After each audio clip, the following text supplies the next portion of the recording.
Vamos a uma breve história do conflito. Bem breve e bem rápido. Só para a gente situar os principais eventos e deixar todo mundo bem sintonizado. A Primeira Guerra Mundial, muitos identificaram que ela seria uma guerra de curta duração. A ideia era, em especial, uma disputa por espaço. Os novos grupos e as novas nações ou potências em ascensão, como a Alemanha e a Itália, e, de outro lado, a Rússia, tentando se reafirmar, tentando se manter, a Inglaterra tentando valer os seus velhos impérios, e a questão da própria França, ainda tentando demarcar, mesmo com vários processos de crise econômica grave. E qual era a grande discussão? Terras. De um lado, você tinha influência em algumas áreas que, pós o Tratado de Westfália, apresentavam algumas dificuldades, algumas disputas, alguns incrementos. Por outro lado, antigas colônias eram, vez ou outras, atacadas, colocadas, ameaçadas, e a perda de qualquer um desses espaços representava uma dupla perda. Perda de matérias-primas e perda de meios, de locais para escoamento dessa produção.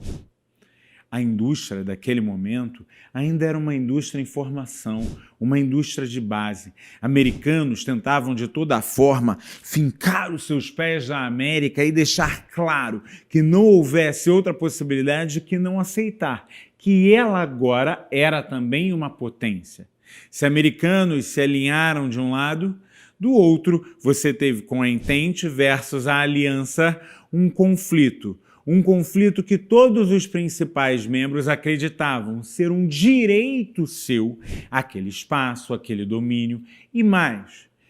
A chegada das tecnologias davam a certeza. Agora a guerra seria muito rápida, afinal, não era mais necessário uma espada, uma batalha de escudos, ou ainda os velhos arcos de tiro. Pólvora, baioneta, canhão. Agora você poderia ter bombas, granadas, metralhadoras e também trincheiras. Muitas trincheiras. Muitas trincheiras. Uma guerra inteira travada em trincheiras. Você consegue imaginar o que é uma guerra de trincheiras? Eu não estou falando ficar algumas horas entrincheirado. Estou falando montar uma estrutura tão grande onde você passa alguns meses na trincheira. Suas condições de higiene, suas condições de alimentação tendem a se degradar, gerando que a única possibilidade seja um ataque muitas vezes quase suicida ou heróico. Fosse o que fosse, o que é muito claro é que a Primeira Guerra Mundial não termina efetivamente com um vencedor, mas com um acordo. Os alemães optam por abandonarem as políticas de guerra, reconhecem, depois da Itália já ter reconhecido e mudado de lado contra os alemães, a ideia de que não, se é assim, mesmo sem invasão do território alemão, vamos abrir mão dessa guerra. É importante dizer que o sentido de revanchismo na Alemanha foi enorme com essa questão. Um número muito grande de pessoas achavam que a Alemanha não havia perdido a guerra. E sim, quem tinha perdido aquela batalha eram os políticos. As disputas passaram a ser densas, tensas e intensas. Os Estados Unidos, por um lado, buscavam uma garantia de reordenamento, reestruturação. A ideia de que as nações precisavam de um fórum, de um espaço de debate para que essas decisões pudessem ser tomadas, passa a ser discutido e colocado com a criação de uma Liga das Nações. No entanto, as decisões nascidas em um grande acordo na mesa e um espaço mais aristocrático impossível do Castelo de Versalhes leva definitivamente ao clima e à sensação de revanchismo. Por outro lado, os eventos vividos a partir dali, a queda do antigo Império Russo, a crise norte-americana de 29, a crise da República de Weimar na Alemanha, cada vez mais aumentam o clima de instabilidade social e política. Tudo isso ganha uma enorme materialidade com a ascensão dos partidos fascistas na Itália, liderados por Benito Mussolini. Vale lembrar, Mussolini mexia e cuidava de tudo. Uma das principais preocupações era vencer as grandes competições esportivas. Você lembra quem é o campeão de 1934 da Copa do Mundo e de 1938? E as Olimpíadas organizadas na Alemanha, em Berlim, para mostrar ao mundo a força da raça ariana? Mesmo o uso americano dos seus atletas negros, muitas vezes era criticado dentro dos próprios comitês. O que era certo é que a disputa se travava em vários campos ainda antes de serem atirados as primeiras granadas ou os primeiros tiros. As tensões internacionais se materializam com dois grandes avanços. Primeiro, o avanço da Alemanha e os acordos com o primeiro-ministro inglês, entendidos como um ato de fraqueza, até o ato máximo. Depois de assinar um novo acordo que não invadiria a Polônia, a definitiva invasão da Polônia por Hitler. O que leva a uma mudança da política inglesa, a entrada de alguém que simplesmente não aceitava qualquer desse tipo de negociação, apesar das suas biografias dizerem que ele mesmo ficou bastante tentado. Falo de Winston Churchill, que vai iniciar um conjunto de rodadas de organizações, mas nunca abre mão da ideia de que o conflito precisava ser travado.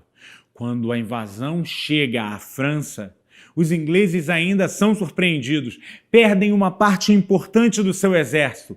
Naquele momento, tudo parecia estar direcionado para uma vitória de Hitler. Os Estados Unidos pareciam ter problemas muito maiores com o crescimento do Japão e as disputas no Pacífico. As tensões entre americanos e japoneses no Pacífico são materializadas pelo audacioso ataque a Pearl Harbor. O que vai acontecer a partir daquele momento é que, sem dúvida nenhuma, o conflito perde de ser somente sobre as áreas coloniais e a disputa das potências para efetivamente ser um conflito que botava o mundo em evidência. De um lado, a União Soviética se organizava, já liderada por um ditador chamado Joseph Stalin, e passava, àquele momento, estabelecer um acordo de não agressão com Hitler, mesmo sendo muito claro que era uma questão de tempo. No momento seguinte, você passa a ter uma segunda movimentação. Japoneses crescendo e ampliando o seu domínio na China. A entrada dos norte-americanos é uma entrada em que busca, de toda maneira, manter a sua hegemonia, mesmo diante das suas próprias crises econômicas. Há quem defenda, inclusive foi uma solução econômica encontrada naquele momento, a própria ampliação e massificação do conflito. Enfim, o que temos a partir daí são uma série de conjuntos e movimentos e de avanços da tecnologia fabulosos. O uso da Luftwaffe, as maneiras como os ingleses tiveram que correr rápido contra a aviação real, a maneira absolutamente fantástica como as comunicações chegam nesse processo, os códigos cifrados, a tradução dos códigos, sujeitos que conseguiram antecipar movimentos, o desembarque do dia D, a marcha dos soviéticos depois de serem espremidos até a altura de Leningrado e o início do retorno que vai culminar com uma Alemanha duplamente invadida. A França recuperada, os ingleses e os americanos entram por um flanco. As tropas aliadas entram pela Itália e os russos entram pelo lado oriental. A tomada da Alemanha foi sangrenta e provocada pelo seu próprio líder, que não aceitava até o fim que seria perdido. A política de terra arrasada levaria até que o próprio bunker, até o ninho da águia, fosse inteiramente destruído. Os quadros decorrentes dali, então, passam a ser sobre e agora que não existe mais o velho mundo, que novo mundo emerge? É o mundo da Guerra Fria. É o mundo que nós vamos ver e ouvir contar muitas vezes. Mas se tem algo emblemático que marca o fim da guerra, que não aconteceu na Europa, mas sim acontece naquele momento, e que muda definitivamente a história do mundo e dos conflitos mundiais, é sem dúvida nenhuma quando os americanos, querendo evitar novos conflitos no Japão, usam, pela primeira vez na história da humanidade contra um outro povo, 2 bombas nucleares. Isso é um pouco do conjunto de eventos e da história que marca as guerras mundiais e por que elas foram tão traumáticas para a história.